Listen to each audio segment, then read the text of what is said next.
Hi guys, నా పేరు నూర్ షేక్. ఈ వీడియోలో ఈరోజు సోనీ A7M4 కెమెరాలో ఫీచర్స్ ఏంటి, అలాగే దానిలోని ఫీడ్బ్యాక్స్ మైనస్ పాయింట్లు ఏవైతే ఉన్నాయో వాటి గురించి మనం ఈ వీడియోలో తెలుసుకుందాం. అన్నిటికంటే ముందుగా సోనీ A7M4 కెమెరా అనేది ఫుల్ ఫ్రేమ్ 33 మెగా పిక్సెల్స్. దీంట్లో వీడియో అనేది 4K 10 బిట్ 4:2 60 FPS లో మనం వీడియోని రికార్డ్ చేసుకోవచ్చు. అలాగే కెమెరా బాడీ వెయిట్ వచ్చేసి 658 గ్రామ్స్, చాలా తక్కువ వెయిట్ లో దీనిని తయారు చేయడం జరిగింది. గ్రిప్ సైజ్ వచ్చేసి మనకు పర్ఫెక్ట్ గా చేతిలో సరిపోతుంది. బిల్డ్ క్వాలిటీ పెంచారు.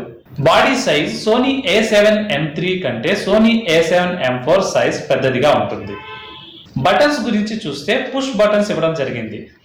ఈ పుష్ బటన్స్ లో మనకు ఫోటో మోడ్, వీడియో మోడ్, అలాగే SNQ మోడ్ ఇవ్వడం జరిగింది. దీనివల్ల వెంటనే మనం ఫోటో మోడ్లోకి, వీడియో మోడ్లోకి లేదా SNQ మోడ్లోకి మనం మారవచ్చు. ఇది ఒక మంచి ఫీచర్ అని చెప్పవచ్చు. ఈ కెమెరాలో ఇంకా ఫీచర్స్ని మనం చూస్తే 4K full HD video, auto I tracking మోడ్లో ఈ కెమెరా అనేది డిజైన్ చేయబడింది. ఈ కెమెరాలో 4K 60 FPS ఇచ్చినప్పటికీ వీడియో అనేది క్రాప్ అవుతుంది. వీడియో క్రాప్ అవడం ఈ కెమెరాకి ఒక ఫీడ్బ్యాక్ అని చెప్పవచ్చు. ఈ కెమెరాలో SD అండ్ CF ఎక్స్ప్రెస్ 2 కార్డులు వేయవచ్చు. ఒకవేళ మీరు 4K వీడియో రికార్డ్ చేయాలి అనుకుంటే SD కార్డులో మాత్రం 4K రికార్డ్ అవ్వదు. CF ఎక్స్ప్రెస్ కార్డ్ని మాత్రం ఖచ్చితంగా వేయవలసి ఉంటుంది. ఈ కెమెరా CF ఎక్స్ప్రెస్ కార్డులో 600 MBPS కంటే ఎక్కువగా హై క్వాలిటీ కలిగిన వీడియోని బిట్ రేట్ని బట్టి రికార్డ్ చేస్తుంది. 8 బిట్ 420 అలాగే 10 బిట్ 422 బిట్స్లో మనకు కలర్స్ అనేవి చాలా బాగా వస్తాయి.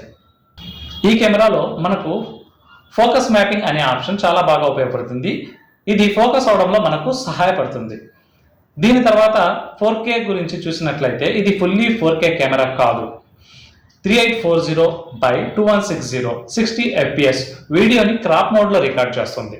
ఫుల్ 4K గురించి మాట్లాడితే 4096x2160 60 FPS రిజల్యూషన్ అవుతుంది. దీని ఇమేజ్ క్వాలిటీ వచ్చేసి 7008x4672 32.7 MP 3:2 రిజల్యూషన్తో ఉంటుంది. ఈ కెమెరాలో మనం లెన్స్ మార్చేటప్పుడు ఎటువంటి డస్ట్ పార్టికల్స్ పడకుండా షట్టర్ అనేది క్లోజ్ అవుతుంది. ఈ ఆప్షన్ని మనం అవసరాన్ని బట్టి ఆన్ లేదా ఆఫ్ చేసుకోవచ్చు. దీనిలోని స్క్రీన్ గురించి మనం మాట్లాడితే స్క్రీన్ అనేది మనకు 360 డిగ్రీస్లో రొటేట్ అవుతుంది. High and low angle shots తీసేటప్పుడు ఈ స్క్రీన్ని 360 డిగ్రీస్ ద్వారా మనం యూజ్ చేసుకోవచ్చు. ఇది ఫుల్ టచ్ స్క్రీన్. ఇంకా చూస్తే ఇందులో HEIF high quality images full డెప్త్తో ఇమేజ్ క్వాలిటీతో ఫొటోస్ని రికార్డ్ చేస్తుంది. ఇంకా ఈ కెమెరాలో HDMI పోర్ట్ కూడా ఉంది. HDMI పోర్ట్ ద్వారా మానిటర్కి మనం కనెక్ట్ చేసుకొని వీడియో లేదా ఇమేజెస్ని చూసుకోవడానికి ఉపయోగపడుతుంది.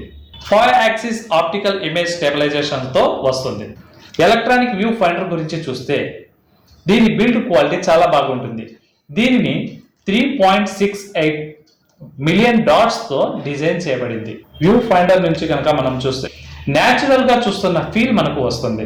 వీడియోని కంటిన్యూగా రికార్డ్ చేస్తున్నప్పుడు హీట్ ప్రాబ్లం అనేది వస్తుంది. ఈ హీట్ ప్రాబ్లం అనేది మనకు దీనిలో ఆప్షన్స్ ఏవైతే ఉన్నాయో టెంపరేచర్ ఆప్షన్లో హై మనం ఆన్ చేసుకున్నట్లయితే, హై ఆప్షన్ని సెలెక్ట్ చేసుకున్నట్లయితే ఆ హీట్ ప్రాబ్లం అనేది చాలా వరకు తగ్గుతుంది. సో ఫ్రెండ్స్, ఈ కెమెరాలో ఉన్న ఫీచర్స్ అలాగే దీనిలో ఉన్న చిన్నపాటి ఏవైతే మైనర్ ప్రాబ్లమ్స్ ఉన్నాయో వాటి గురించి మనం తెలుసుకున్నాం. సో ఈ కెమెరాలోని ఫీచర్స్ గురించి అలాగే దీనిలోని ఉన్న ఫీడ్బ్యాక్స్ గురించి మనం తెలుసుకున్నాం. నెక్స్ట్ దీనిలోని సెట్టింగ్స్ గురించి తెలుసుకుందాం. అయితే ఇప్పటిదాకా నా ఛానల్ని మీరు సబ్స్క్రైబ్ చేసుకోనట్లయితే నా ఛానల్ని జస్ట్ వాచ్ యూట్యూబ్ని సబ్స్క్రైబ్ చేయండి. Okay friends, thank you for watching.